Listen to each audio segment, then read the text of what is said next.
Good afternoon.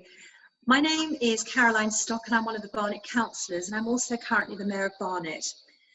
And the borough is extremely proud of what's happening at Middlesex University, and we're also very grateful for the important work and proud of what they're doing.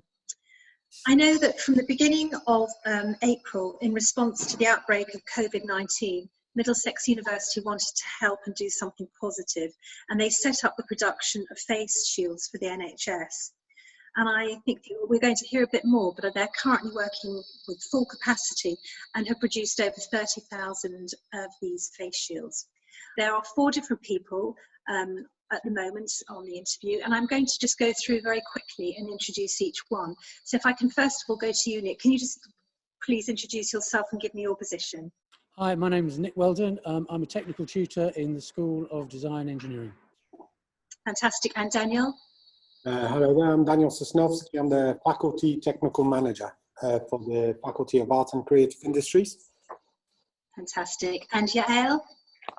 I'm Yael Simon. I am the knit technician here at the university.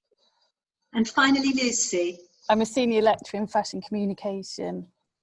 Fantastic, wonderful. Thank you very much. Now we're going to very quickly, because I think the best way of doing this is to actually ask some questions, because I know what you're doing is amazing, and that was one of the reasons I just had to, obviously no one can travel at the moment, so I'm at home, but I just wanted to highlight what you're doing. So Nick, if I please go to you first, can I ask you what made you decide to start making the visors? We saw online that some people had worked to enable it so that you could make visors using laser cutters, and I was aware that we had a number of laser cutters, and that meant that we could potentially produce quite a lot. And so we approached the nursing course here and asked them if they had any contacts to see if they were needed. They put us in touch with the Royal National Orthopaedic Hospital, who said they'd be more than happy to take whatever we were able to produce. Fantastic. And how many are you producing a day? So we started at around 1,250.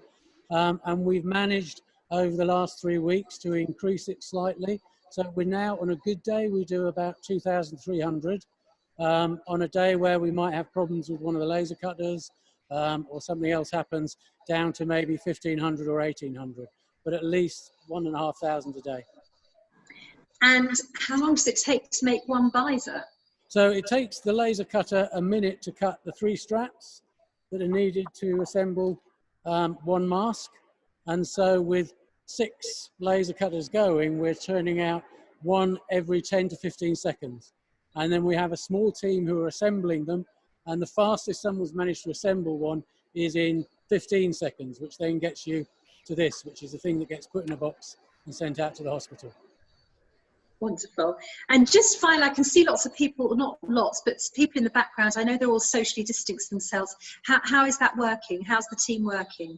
So we're bringing in as few people as possible so that we can keep people as far apart as possible, and they're less likely to get close. So the team is between 9 and 8 people a day.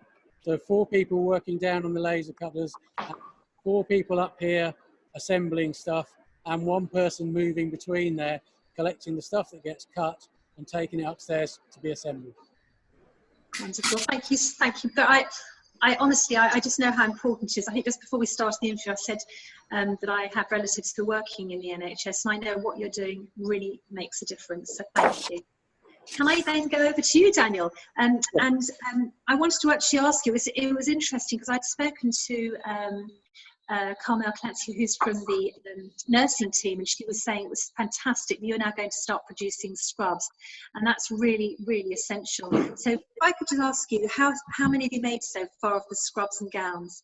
So the gowns only have been approved on Tuesday by NHS, as we are sourced an alternative fabric that provides the specification and the water or fluid repellency that the NHS requires.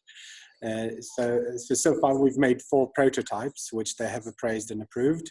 But we have made thus far 200 sets of scrubs, which there you go. That's one in extra large. And what we're doing with those is we're essentially making kits that we then send out to our colleagues who, for social distancing reasons, cannot come to university, and assemble the scrubs from those kits that we provide and make here. So that's why we have cut, I believe, about 600 meters of fabric, with another 600 meters pending. Yes, we are producing them at about 100 meters a day rate. Incredible. And just tell me, where actually are you sending these to? So, like with the visors, they're going to the same destination, the Royal Orthopaedic Hospital in Stanmore, from where these are then distributed amongst other NHS trusts as per their need.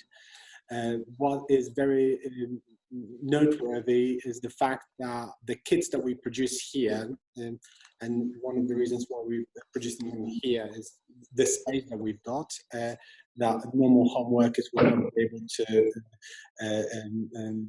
cut such large sheets of fabric and open up the garments that are reusable. And they're being delivered by the local fire brigade. We've had first deliveries and first collections today. So it's a real collaborative Barnet effort. Hi Lucy, will you please show us what you're doing up there at Middlesex? Yeah, so this is one of the fashion design studios, fashion textile studios, which would normally be filled with students. But here we're putting packs together to send out to home sewers. So as you can see on the table, they're getting, all the pattern pieces are put together into scrub sets ready for people to sew at home. So here on campus, we're overlocking, we're cutting all the bits that can't be done at home easily without a big amount of space. Then we're also prototyping the gowns, as Daniel said. So we'll probably start production on those fairly soon too. Hi there, Yael. I know you're in the same area as Lucy, but would you just show us quickly what you're doing there? So here we're prepping up all of our pattern pieces ready to send out to home sewers. So the pack would look like this, and once returned back to us, we'd get a lovely pair of scrubs sent back to us from our home sewers ready to sew in labels and get them sent out over to the NHS. Fantastic. It's extremely professional, I have to say. Thank you so much, Yael. I'm just so pleased that I was actually able to meet all of you, even if it's virtually. And when all this is over, one of the first things I want to do is come down and thank you personally. I think we're hearing some very, very terrible stories at the moment, and it is important that everyone does socially distance themselves. But I think the fact that we have a positive story coming out of COVID-19 is also very important to remember. And by all of us working together as a community, look what we can achieve. Thank you very, very much indeed.